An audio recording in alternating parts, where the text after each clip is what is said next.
Therefore, if you master an area or if you master some topic, it is super important to hone that and share it, because the one thing that is always constant when people, contact me to speak to me, etc., it's you gave us permission to. You have given me permission to. And then why should women like us take thought leadership seriously? Well, I think our experiences are worth sharing, first of all. And there aren't many places that celebrate, particularly Black women's experience. It's still very rare to find those platforms. And I'm not just talking about the United States, but the diaspora in general. Yes, I agree. There is definitely very limited places where women of color get celebrated. It's still not, mainstream, so to speak. You're listening to Madam Speaker Says, your no fluff cheat code to becoming the voice everyone listens to. I'm your host, Makgokhodi. If you've been waiting for a permission slip to straighten your crown and take up space like you invented the blueprint, Madam Speaker Says got you covered. No whispers, no apologies, just you, me, and some bold ass moves. Let's get into it. Welcome, everybody. I'm so excited to have you here. You are listening to Madam Speaker Says. I am your host, Makgokhodi, and today we are speaking to a fellow South African, which makes this is my sister. Okay, first of all, so y'all better come correct. Pull up your notes, pull up your chairs, and understand that this conversation is both super intimate because we have a lot of shared history where we grew up, a lot of shorthands. We're going to bring you in. Okay, you're going to be part of the group chat. And it's also a kiki because this is somebody who is a super creative, brilliant business brain, and a mom, somebody who gets all of the things done, and also a fellow podcaster. If you're not already listening to Shades and Layers, if you're not already listening to and subscribes to Shades and Layers, this is not just my plug, but this entire conversation. Go and find that. Aww. Go and find it and subscribe, because I'm telling you now, like, there's conversations that I go in on Shades and Layers and instantly I'm back in Johannesburg. So without further ado, Kutloano. Hello. What a lovely intro. Thank you. Thank you. It's so lovely to have you here. I'm going to dive right in. And the first question that I want to ask you is about thought leadership, right? You are somebody who, one of the things I think is brilliant about what you bring to the table is you have such a wide range of experience. Yes, you've been in publics in the private sector for a really long time, but it's both super creative and then it's also some public service because you were in university setting, and that's a hybrid model. It's private, but and especially you're working with business students, right? Like MBAs. But then you're also somebody who is super creative yourself, right? I want to understand from you, when you think about thought leadership, and especially as a South African woman who is in the world, this is somebody, by the way, who's lived on just about all the continents. Why is it so important for women like us to take thought leadership seriously? Hello. Well, thank you for having me. I'm like, we're diving right in. Why are we saving anything? We're diving right in. Yeah, so thank you for that introduction. And it's so funny, when I was reflecting on my origin story, I actually, wanted to highlight the fact that I have worked both with public and private throughout my career.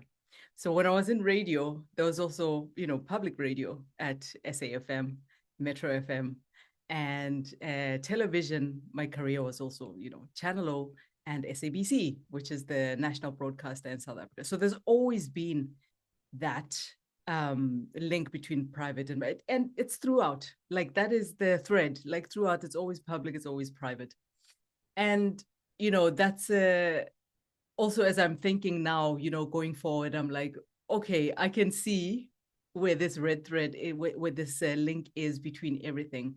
And I know that wherever I'm taking this shades and layers thing is also going to have elements of both. And you can see it in the subject matter as well, the things that I cover.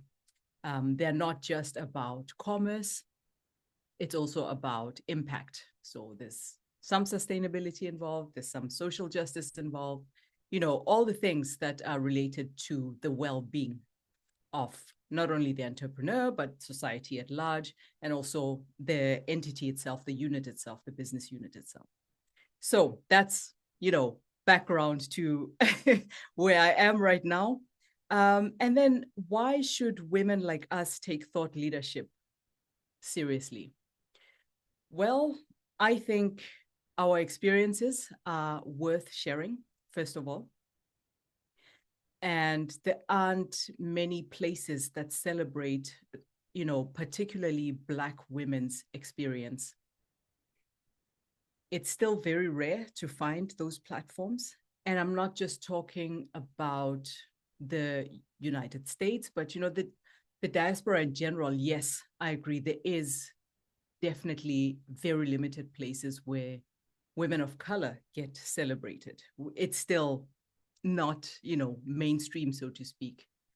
And even in places where you are in the majority of the population, like in South Africa, there are also like limitations, and my thoughts around that were it was related to gender, it was related to social class, and related to various other things like access to education, etc. So there are still some limitations.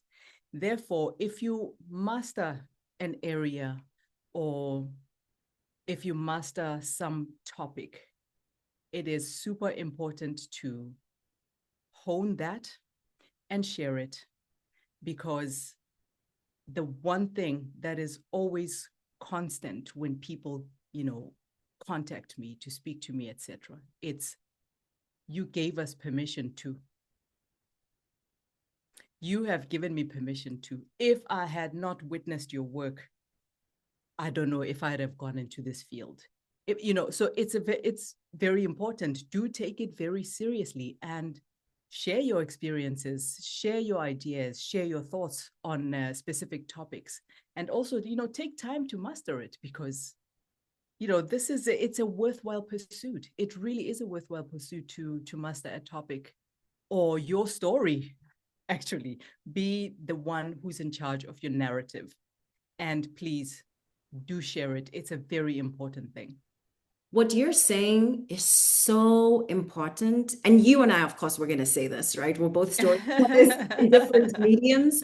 But I think for people outside of the United States, there's two things that are really important to call out on what you just said. Maybe like we have a default where we think about, oh, you're from South Africa. Oh, Africa. Clearly, Black women are speaking all over the show, right? It's completely different from the experience in the global North. And I think it comes as a surprise to a lot of people that our voices are not the forefront voices, right? Even in the places where we come from. I mean, in the case of South Africa, sometimes it's because people don't know about apartheid and don't know about our history. So this is not that conversation. I'm not going to give you an education about Jim Crow. That shorthand hopefully helps you. We went through a mix of Jim Crow and slight genocide and whatever other cocktail you want to add, we went through, which resulted in our voices being systematically stifled. But then the other thing that you said, which I want to tease and I think is such a huge opportunity for everybody, you have a story. Whoever you are who's listening, you have a story. And how do you become the master of that? Yeah.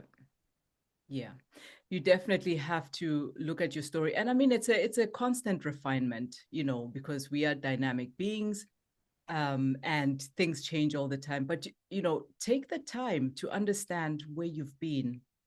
Take the time to understand what contributed to those steps that you took, whether it was a push of life or it was a choice that was made consciously, just really truly understand where, all these nudges from the universe, so to speak, came from, and how they've led you to where you are now. So if you can understand that, then you are able to say, you're able to say, yes, I made that choice. Yes, I made that mistake. This is what I learned from it. This is what I got from that experience. And this has shaped me into who I am. At this point, this is who I am, and this is how I want you to see me. I'm projecting myself as I want you to see me. You don't get to tell me who I am. Okay. I know my story. We are officially now in church, because that point about authoring your own story and the importance of being the person who tells your own story, who shapes the narrative for yourself, and understanding and being clear. You're shaping your own narrative. It's not just about navel gazing, right? Especially when you come from positions like we do, marginalized groups, or at the periphery. In telling your own story, you are centering us, the collective, other people who are like you.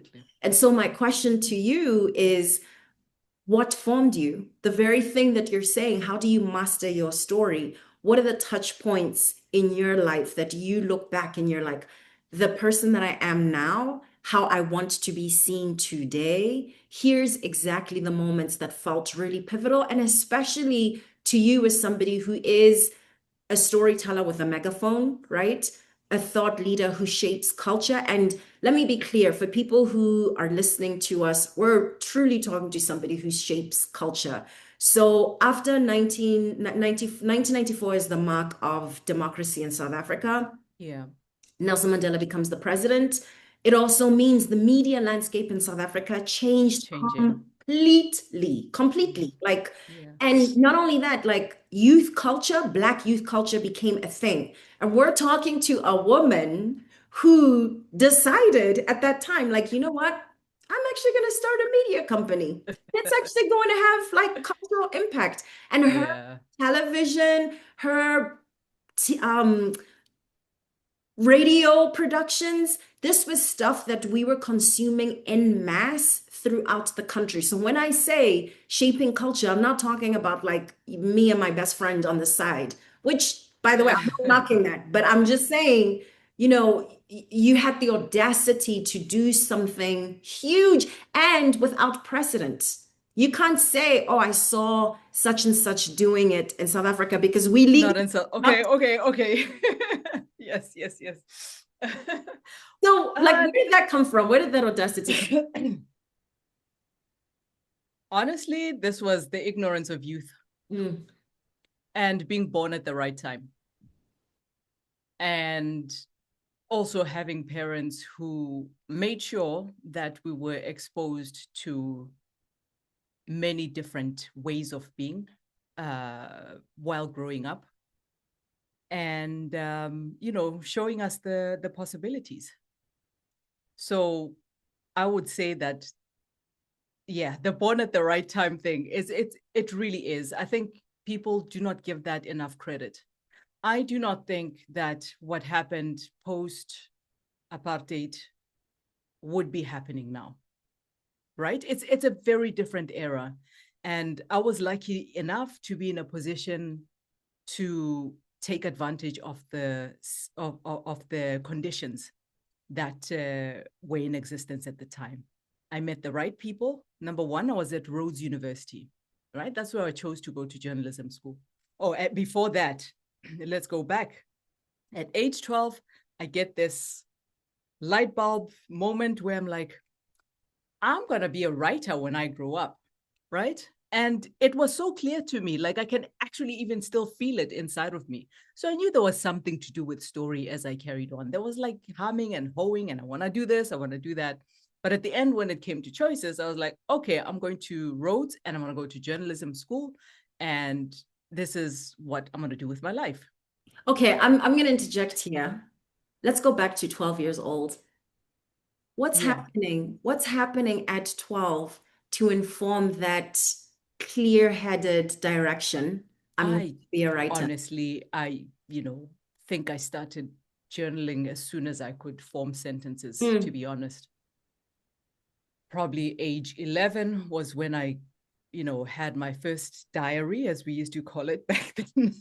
Yes. And something was right about this is the way I made sense of the world. So, to me, it made sense that this is what I would do with my life. There were always books around at home. And I think that was my parents' way of exposing us instead of, preaching to different ideas, different concepts. There were just always books lying around. You name it, it was there. And of course, like any, family that prioritizes academic pursuit, there were encyclopedias and dictionaries. Oh my God, the encyclopedias! You name it, it was there. It was all there, and, it was just an idea. You know how it is when you're young. Anything is possible, right? So, I am lucky enough to have parents who were just kind of like, yeah, okay, this is a new generation. They're just going to do what they wanted. I mean, although I do believe that, my dad had a thing of wanting me to be a doctor. He's a doctor himself. And of course, you must follow in your parents' footsteps. But, he's also a guy who did, big things. He left a village and made something of himself in Johannesburg, so already there was that, okay, fine, maybe my children might do the same. So, yeah, when I think back, I think it makes sense that something like that would occur to me. There was nothing preceding it. There's no one who's a writer in my family. There's no one who's got any type of, creative, maybe not that I know of anyway, inclinations. But, it was something that came to me and I, in a way, followed it. Right. So I went to journalism school. I met the right people. Two my business partners, the ones I worked with, Maria McCloy and Zino. We, had a meeting one day at the student union. We were just sitting there, having a meeting about, let's start a music magazine. You like music, you like Vibe Mag, you like, we were all interested in culture and making something interesting because, we're all into Queen Latifah and Boom Shaka who were coming up at the time. And there was something happening. And we thought, nobody's capturing this. We don't have the equivalent of Drum Magazine during our time. Yes. Drum Magazine of the Miriam Makebas and the Huma Sikelas of the time. There was nothing like that for us. And we thought, we needed something that was more contemporary, maybe better than what was on the market at the time, which was more gossipy and maybe not quite, the cultural journalism that we wanted to see. I mean, there was like True Love. I think Kanyihlo Momkise at the time was the editor. And, there were some interesting things happening, but we thought we needed something contemporary. It needed to be like Vibe Mag. It needed to be like The Source. It needed to be like Trace Mag. There was something happening there. And, we set about going to do that. We spoke to our journalism professor and he was like, oh, okay, sounds like a great idea. But in his mind, he's thinking, oh my God, they're going to get their hearts broken. He told us that later, that he was thinking, oh my goodness, they're going to get their hearts broken. Yeah. But, this is what we pursued. Yeah. What I want to dwell on just for heartbeat, for the person who's listening, you said that you were born at the right time.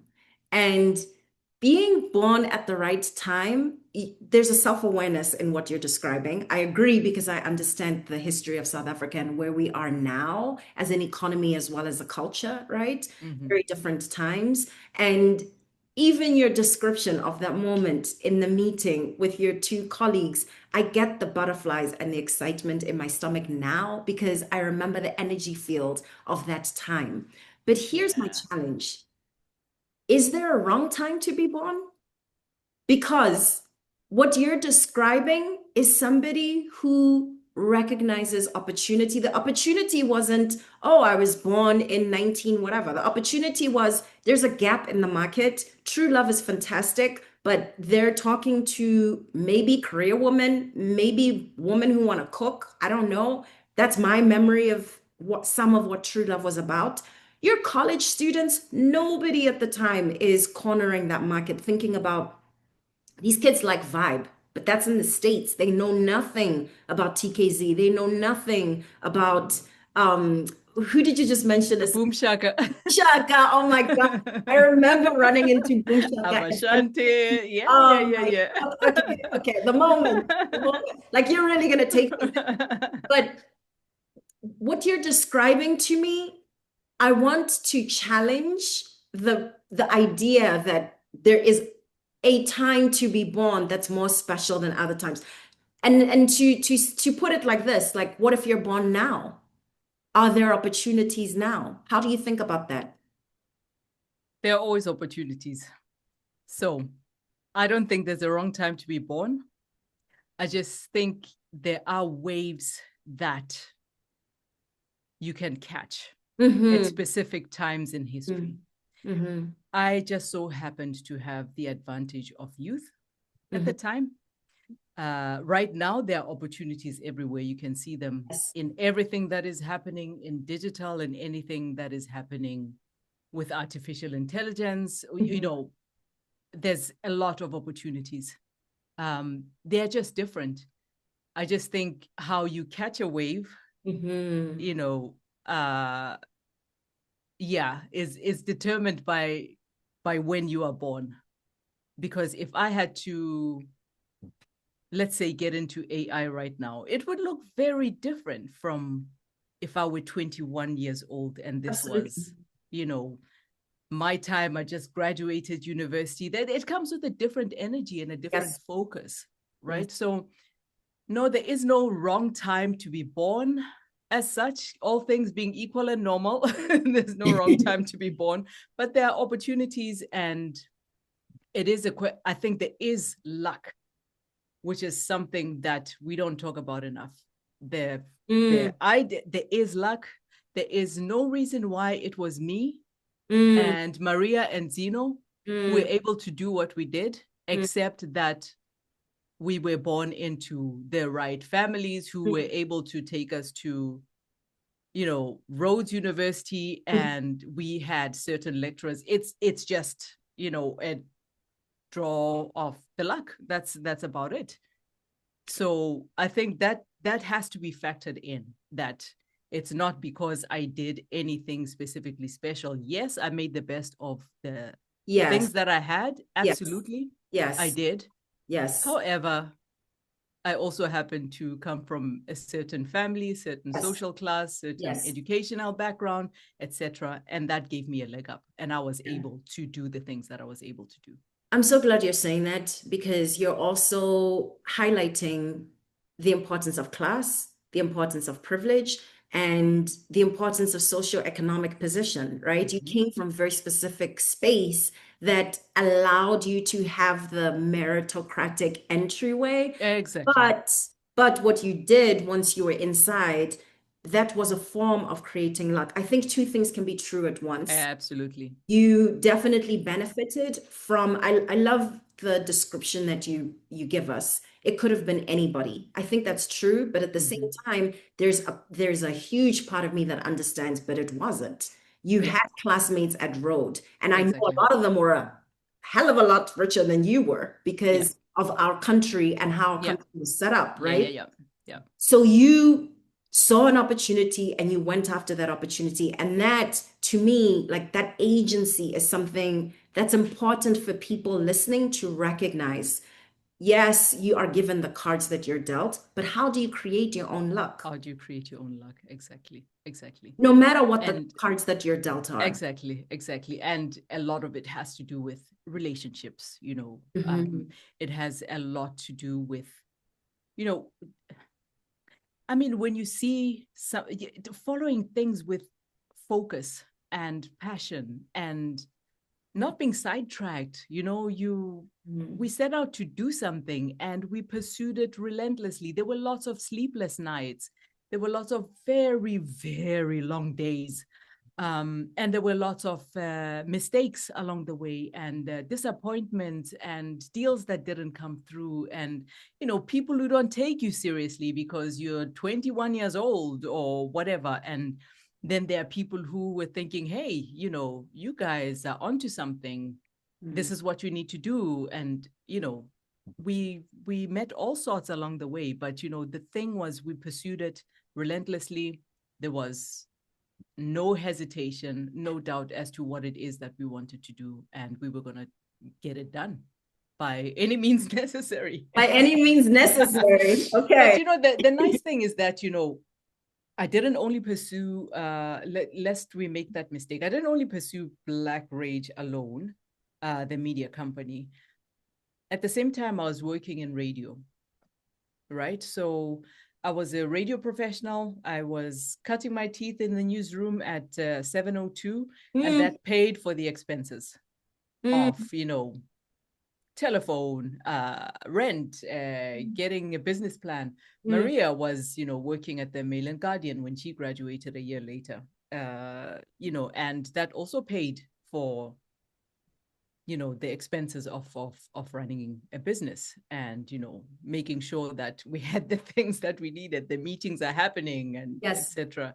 Exactly. And then we always had Zeno full time on the job, on the Black Rage job, pursuing those opportunities, setting up the meetings, and we were showing up when we needed to, etc.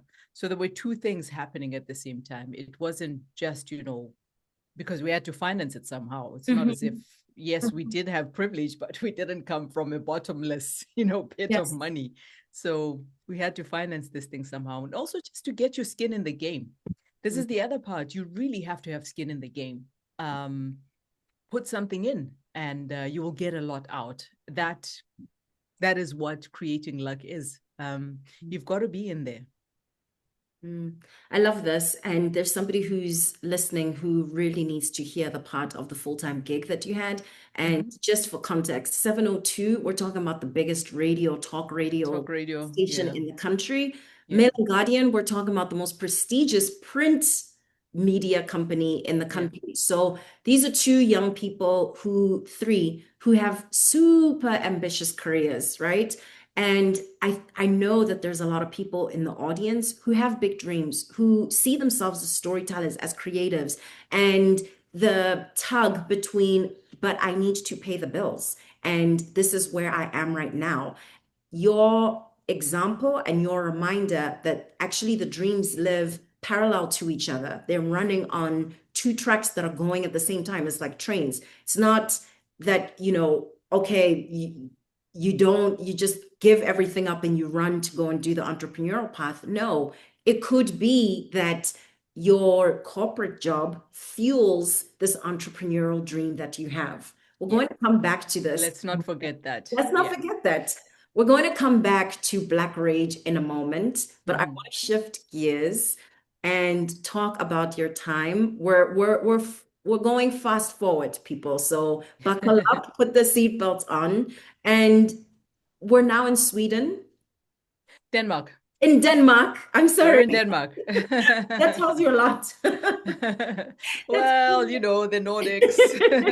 They're Nordic. They're all just blonde. I apologize. We're in Denmark, and you, after your work that was entrepreneurial and also being in South Africa, you go to Denmark, and we're now at a university setting, and you are helping direct the MBA application cycle, right? Talk to me about that skill set that you had already honed, which is storytelling, and people who are able to articulate their stories. What did you see in the MBA students who stood out? The ones who were able to really sell themselves through storytelling, through public speaking. What did you see that was like, oh, this is a thing that makes somebody exceptional as an applicant and also later on as a business person? The essay, the art of the essay. Really, that is the first filter.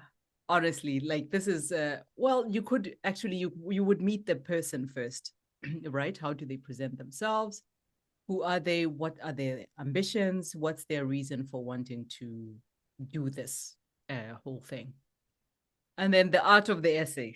What do you put in there? You know, because you've got a limited space in which to articulate, first of all, where you're coming from, what are your ambitions, what you've achieved, and what you think you can do. Like what do you think you can do? Also, what are you bringing to your classmates when you get into that class? Not only as a professional expert, but as a person. Because at the end of the day, we are people. Yes, you might be the next Mark Zuckerberg, but how do you work with other people? Because it was a program where collaboration was a huge thing. You weren't just going to pursue your own personal project. That was not what it was about. It was more, what can you bring to the table? How do you work with others? And your relationships also come in very handy. So who are you choosing to be your reference in that presentation? And what do they have to say about you? So, being able to convey all of that using the 3 different ways in which you can present yourself: the personal meeting, the application, the interview. Oh, and then the 4th one, your references. If you can provide a consistent image of who you are and how you want to be perceived in that process, then it's a win, and we can see how you can work, because the class gets put together as the applications come in, and there's a little bit of shaping of the kind of cohort that we want graduating from the program. So that was that was important, like that presentation. Yeah. Talk to me about how these qualities, you talked about being able to speak to where you're from, right? Telling an articulate story about your ambitions. How do you play well with other kids? Collaborator? Are you a decent and kind human being? The kinds of relationships and the caliber of relationships that you have. But it sounds to me as though what you're talking about is both in person, in conversation, speaking, but also on the page, really being able to tell a coherent and convincing story. How does that then take somebody into the business world? How does it translate that skill as, oh, this is a person who ends up standing shoulders above others who are also in the business world? I think a lot of successful business people, at least the ones that we like, are the ones who I love that caveat. Go on, carry on. Are the ones who are able to, also play with others.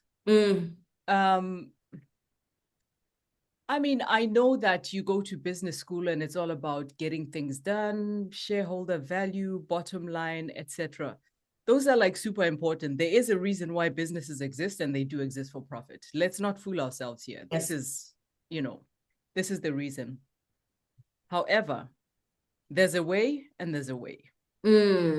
So I think what you will find in the Nordics is that there is a huge emphasis on how things are done. And you really need to be able to play with the other kids. I mean, they're very serious business people, but at the same time, there is a fairness baked into the system. And it's mostly because they are homogenous societies. There's a social contract and an agreement as to the way things are and the way the world works. And that is why they emphasize this: what is fair? How do we treat people? How do we make sure that our business activities do not have a negative impact on whatever, Mr. Jens's farmland, Yes. where we actually source our cows from that we're going to end up on the table, etc. So there's a whole bunch of holistic thinking, and that was always, what we were looking for when we, especially, people use education as a means of exploring another professional society. So if you end up staying in Denmark, is this going to be a good fit for you? Is it going to work? Or honestly, this is not the approach. This is not the way things are going to work. Or are you capable of learning? Actually, that's the other thing. Are you willing to learn? You don't just come here thinking that you know everything. Are you actually willing to learn from others? Oh, that is good. Because you don't know everything. Yes, you might come from a Fortune 500 and you did great things and your GMAT looks amazing. But, are you willing to learn from others? What if everything that you assume is not necessarily right? Or there's another truth. So, those were a lot of the things that we were looking for in the candidates. So being able to convey all of that, it can be difficult, but I think those who get it actually do just sail through. One of the things I spend a lot of time thinking about, because I believe that this matters not just to our time now, but looking 7 generations down the line, is how do we shape a business that actually has the kind of impact that we want, right? And when I hear you talking about the criterion that you were using to look at the strongest applicants for an MBA, I hear what people today are hungry for from our best leaders, right? It's what we're looking for in business. And it's also what we're looking for in the public square when leaders feel like they're failing us across the globe, not just in one particular place. There's a rise of fascism, there's a demise of democracy. And what I know to be true is the people that we are paying attention to as thought leaders, there are people who are saying, actually, maybe thought leadership can look different. Maybe it needs to look different. Maybe it needs to be about how do I play with other kids in a way that I haven't necessarily seen before.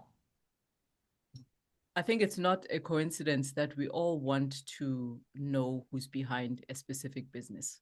It's not a coincidence that we all want to know where they source their raw materials and how they treat their workers. Yes. And, what labor practices or working conditions they provide for their workers, etc. It's not a coincidence that all of this is happening. We definitely know that the world is unfair and unequal in some way or another. And, for those who do care, and that's a lot of young people nowadays, then the businesses that actually are transparent and, engage in the least harmful behaviors are the ones that get the most support. I mean, we are all reading our ingredients, right? Yes. What's in this? Is it good for me? Is it not good for me, etc. So it's something that is driven by a recognition that, yes, you're in business to make money, but you don't have to be an asshole in order to, in order to achieve your goals. And you can't be, not in this business market, right? No. I mean, sure, there's still some people who will buy from you, but increasingly people are demanding more. Increasingly, folks who are young and working are saying, actually, like, I'm not going to spend my time with some place that does not care about humanity. They see through the They see through it. They see They through see it. it. They Yeah. see through it. Yeah. You said something, you said you need to have a humility, essentially, right? in being able to be challenged that maybe what I assumed is not necessarily right. Maybe there's more than one way of looking at this, and that Yeah. might indicate the right way for us to move forward. Yeah. We're talking about your experience now in Denmark. If we Yeah. go back to Black Rage and we Yeah. think about that chapter in your life, I know that at the very end, things did not look like how they looked when you were first in that meeting and you were so Yeah. excited Yeah. and Yeah. Yeah. you Yeah. know you're fresh graduates. Tell me about that journey of what did it mean to sunset the organization? Um, Yeah. and also, what did you learn, most importantly, that was very different from what your assumptions might have been? We should have had a funeral. Dearly beloved, Really beloved. we're gathered here today. Man, I think it Oh, that's was, so I cute. mean, 2008 was a terrible, terrible year. Terrible. And, Mm, you know, I look back and I think we did do a lot of things right. We also did not do a lot of things right. mm, The biggest mistake, I would say, was having only one big client. We did not diversify. mm, So, you know, that was foolish and should that's definitely one thing I took away from that, is that okay, you need more than one source of income. Was that on purpose or was that the market? The market was opening. um I think the client that we had, our biggest client, was the national broadcaster, Mhm. and they were filing for bankruptcy in 2008. I mean, there was just no cash flow, and as a result, we didn't have any cash flow, and you know, it was just ugly all around. And we had to just say, okay, you know what, you've got to know when it's time to stop. Mm, And we said stop, and yeah, went about the business of closing shop. I think it was actually probably one of the moments I least acknowledged in my business life, because it was so mm, painful. It truly mm, was painful. I mean, I wasn't only losing a business, but it was also this is life, my life, right? You know, my two very best friends were my creative partners, and we were saying goodbye to this thing that we built together. So it was really a painful time. mm, Um, yeah. So I would say that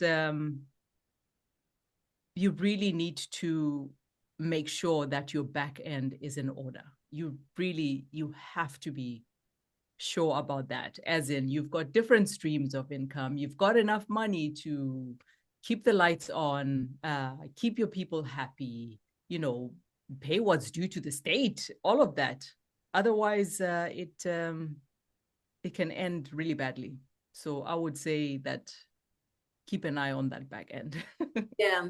Yeah, yeah, I want to do two things. I want to acknowledge the pain that you're describing as a real pain yeah. because I know from my own failures, right, as an entrepreneur, it feels so personal to It go is. through entrepreneurial failure.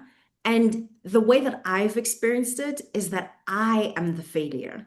I am the Exactly. thing. Yeah, This is my experience. Not everybody experiences it this way. But for me, it has always, if I've gone through something that's really challenging, I take it as me. I have failed. Something is wrong with me. Those are even words that have sprung into my brain, right? And one of the things that I recognize as a pain is the isolation, the shame that comes with feeling like, oh, this is really personal. This is me. This is something that I've done. That's not the way that people who are amazing entrepreneurs, I don't know, they have it all figured out. And here I am. And then I silence myself because I feel that they have it figured out. I don't.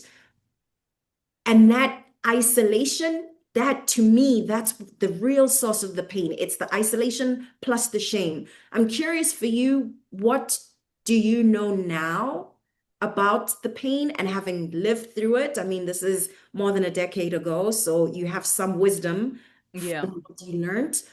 how would you counsel that person who is going through that right now?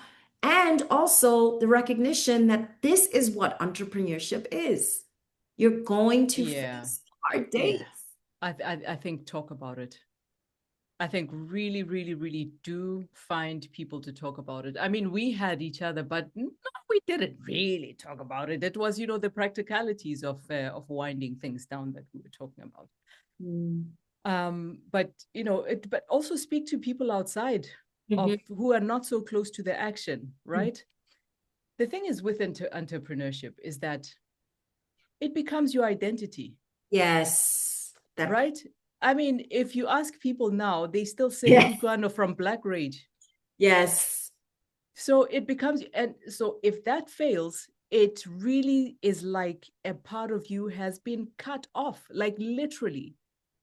It really is deep. Yeah.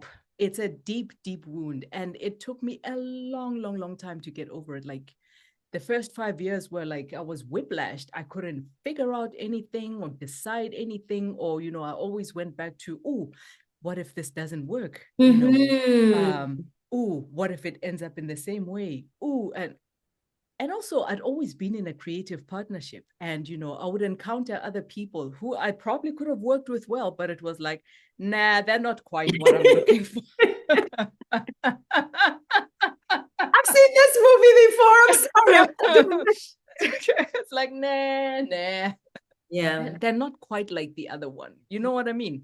So talk about it, and get somebody to actually talk you off the ledge, help you see things differently. Because like you say, that isolation, I didn't talk about it to anybody. I mean, I had a very close circle of friends in Denmark, like the people I graduated with. Yes. If you had to ask them even today, what really happened, with Black Rage, they wouldn't be able to tell you. Because I did not speak to anybody about it. It took a very long time for me to actually really digest it, because like you say, there's a lot of shame, and there's also, feeling like it is you who has failed. You are the failure. So yeah. And one thing that is interesting and is parallel between both of our experiences is this relationship between things not going as planned and then the shame that comes afterwards and the silence. To me, that is so deeply related to the culture that we come out of, right? And don't talk about your failures. What is failure? Do not. You are a success. But I think it's so important. And it goes to this narrative, which for a lot of times it's a beautiful narrative, right? It's ourselves building ourselves up. We talk about Black excellence. We talk about our parents wanting the best for us and shaping us into people who are excellent. But I think, and I know that entrepreneurship requires a comfort, not just with uncertainty, but with failure that is completely antithetical to this narrative that we hear so often about Black excellence. Can we apply Black excellence to failure? That's going to take a while. I think if you look at where we come from, I'll make the example of Soweto, right? Our hometown. Here we are, our hometown. Mom's a doctor. I mean, mom's a nurse, dad's a doctor. Successful. They're both, graduates.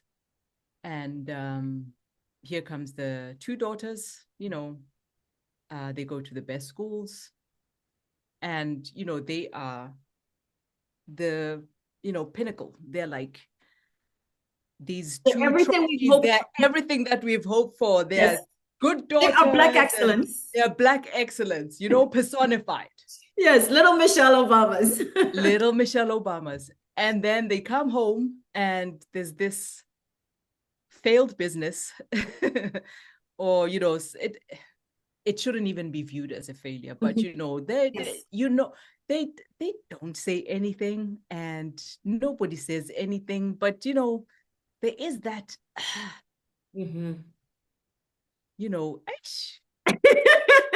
I know. But I mean, I also remember distinctly, like when I felt comfortable enough to give up a certain job. I think it was a radio gig. And one of my colleagues was like, some of us want to go up and you are planning on a path downwards. So it just tells you, Wow.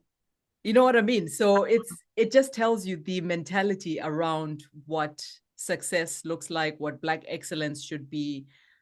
I remember that very clearly. I was like, oh, what does she know? What is it that she knows? But yes, it is a possibility. And we all need to be comfortable with that. There are plenty of upsides to pursuing your own path, the freedom that comes with that. And that's one of the things I was also reflecting on, that, all of these spaces, yes, they finance our dreams. However, there are places where we are not wanted. And I see a lot of people in corporate doing backflips and all sorts of contortions and being super unhappy. But yes, it finances my life. However, there is a freedom that comes with entrepreneurship, whether you're a side hustler or, you go full time for it. And I think that's success, surely, because then you're living a full life. You're not just a cog in the wheel, pushing papers and making money for somebody else. You also have a part of you that you're holding on to, that helps you express your full humanity. So I think we need to change our perception and ideas around success, and our idea of what Black excellence looks like. It's too much pressure. It really is. And it's not nuanced enough. It's not nuanced enough. I mean, when have you arrived, and what is it going to cost you? Right. And if there's a billion of us on the continent, at least, there has to be a billion different ideas of what Black excellence looks like. Right? There you go.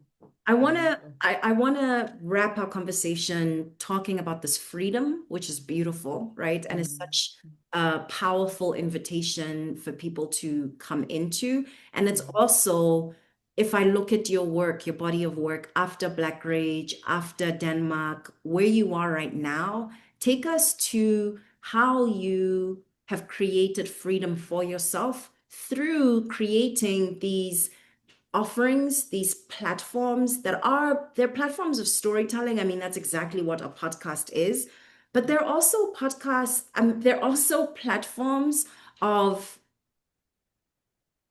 giving yourself permission to be a thought leader, right? To shape the narrative. I mean, through Shades and Layers, for sure, you are cultivating a very specific and extremely important vantage of, hey, this is what Black excellence is. Just a reminder, this is what Black African women are doing on the continent. For those who don't know, Shades and Layers speak so much about business and specifically to Black women and creatives on the continent. And what I find refreshing about it is that's not the conversation that is clogging our airwaves on the podcast landscape, right?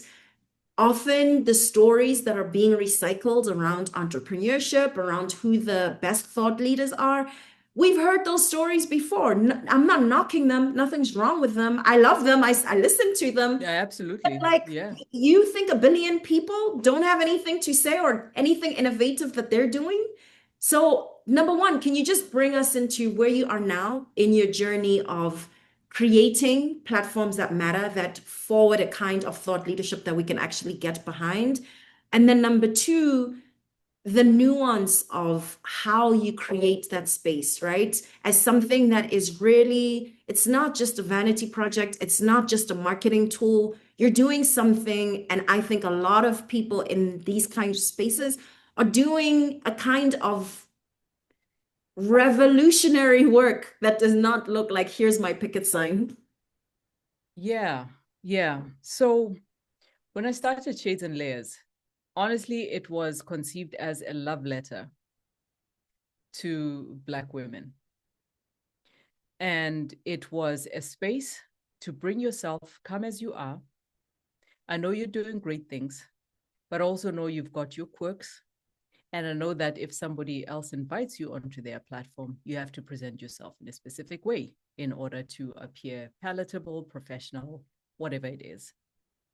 Here is a space. I know you're doing amazing things, and you don't get given the chance to reflect on your achievements, to share your lessons, and also just to celebrate how far you have come. So Shades and Layers, where it is right now, is exactly where I want it to be. It's 100 episodes in, 100 episodes plus. We are 5 years into the journey. Congratulations. No big deal. Thank you. 100 Thank episodes, you. no big deal. Thank you. Thank you. And it's also the place where I have found freedom, as in I have gained control of my time. I know exactly how I'm spending my time, and that I'm spending it on something that is worth pursuing. I've got a little sign in my office downstairs which says Black Women Founders Matter. And this is what I keep in mind every single time I record an episode, and every single time it gets published. So I want to continue to do this work because I believe it is worthwhile. It will look different going forward. Even in this podcast format, it will look different. But what it will be is a continuation of celebrating these voices, these achievements, and highlighting the stories that you're not going to find in mainstream. I love like you say, there aren't many spaces, even in podcasting land, there aren't so many celebration of entrepreneurial achievement specifically. And specific to us, right? And specific to us. And specific to us also in the global south. Yeah, absolutely. Absolutely. In the global south, especially. Yeah. We're going to end in a moment with a rapid fire, but the rapid fire is going to turn the tables on. No, stop it. Excuse. Oh, I can't believe you're doing this to me. Okay, let me think. Yes, let's go. Rapid fire, and we're turning the tables on you as an director, manager. Don't worry. It's gonna be fun, okay? But before we get there, tell me, where does the permission slip, the courage to pursue and give yourself the kind of freedom that you just talked about, where does that come from for you?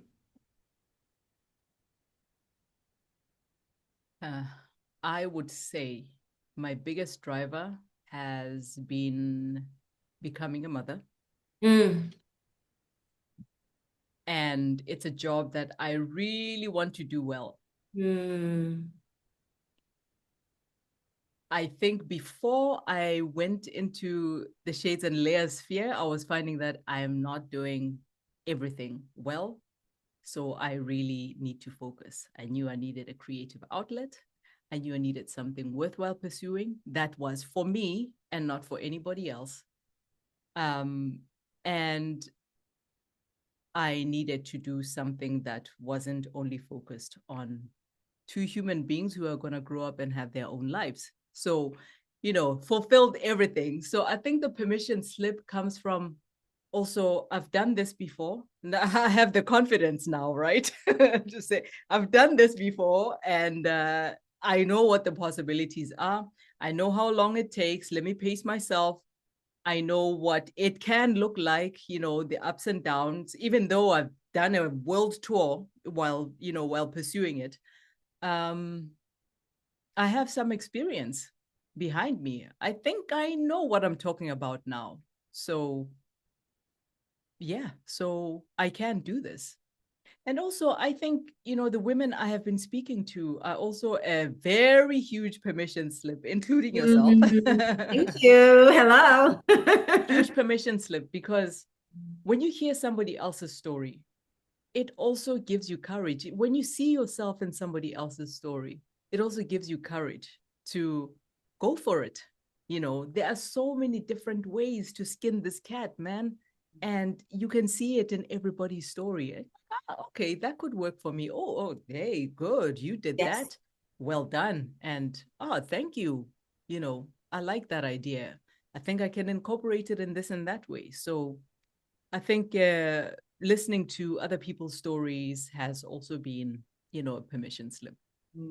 Yeah. Yeah.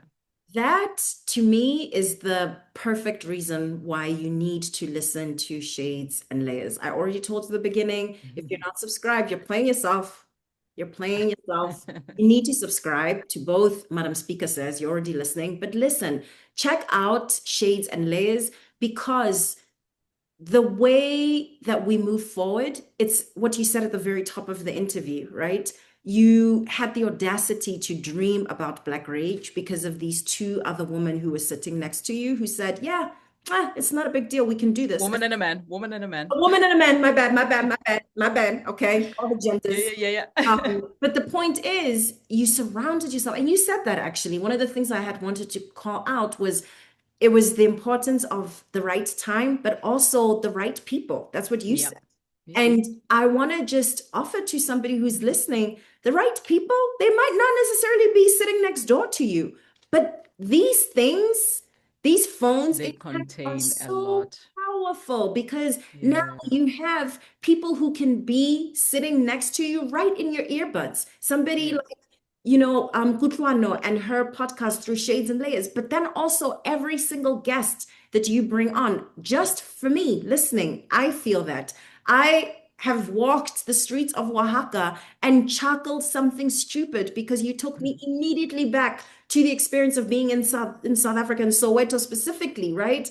And having a guest say things that I was like, oh my God, how do you see inside of my brain like this?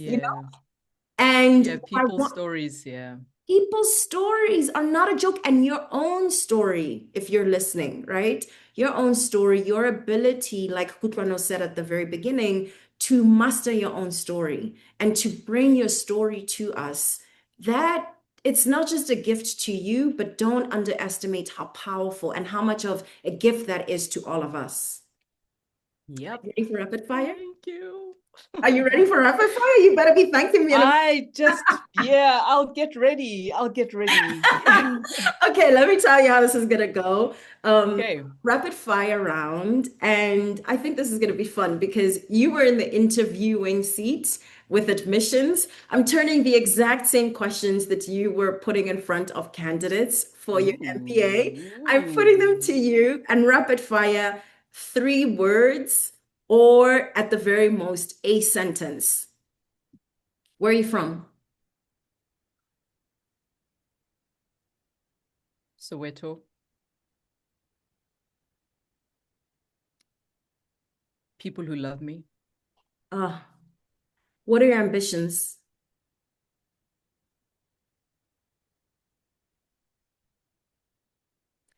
To recognize that Black women make everything better. Yes. What's your proudest achievement? Whoa. My proudest achievement. Oh, but I can't name one. Oh, yeah. I'm proud of so many things. Okay, 2. Okay. One, okay, I'll say my proudest achievement is having used my experiences to shape the person that I am today. I am very proud of who I am today. Oh, that could make me cry. Which relationships are most pivotal to you becoming this person? Family of origin, friendships along the way, and my current family of 3 very boisterous males. Men energy. Need some female energy. Okay, and actually, second to last question. This growth mindset that you were talking about is so beautiful and rich. Name 3 attributes that make you somebody with a growth mindset. Sorry, can you repeat the question? It kind of froze. You spoke about growth mindset. Give me 3 attributes that you see in yourself now that are, this is how I am somebody with a growth mindset? I'm comfortable with new things. I'm no longer afraid of new things. I've met enough people in my life to know that everybody's story counts and everybody's life experience is valid. That's beautiful. And there are no such thing. Well, there are bad choices, but in general, there are no bad choices. It's just how you manage the situation. Oh, I love that. I love that. I really love that. I need to hold on to that. This is the final question. What do you bring to the table? Whoa, what do I bring to the table? What don't I bring to the table? Come on, I'm the full package. Give me a break, man. Yes, yes. Okay, that is such a Soweto answer. Exactly. I bring Soweto to the table. Come on, man. What more do you want? Do you see this? Do you see what you're working with? Hello. Kind of a question.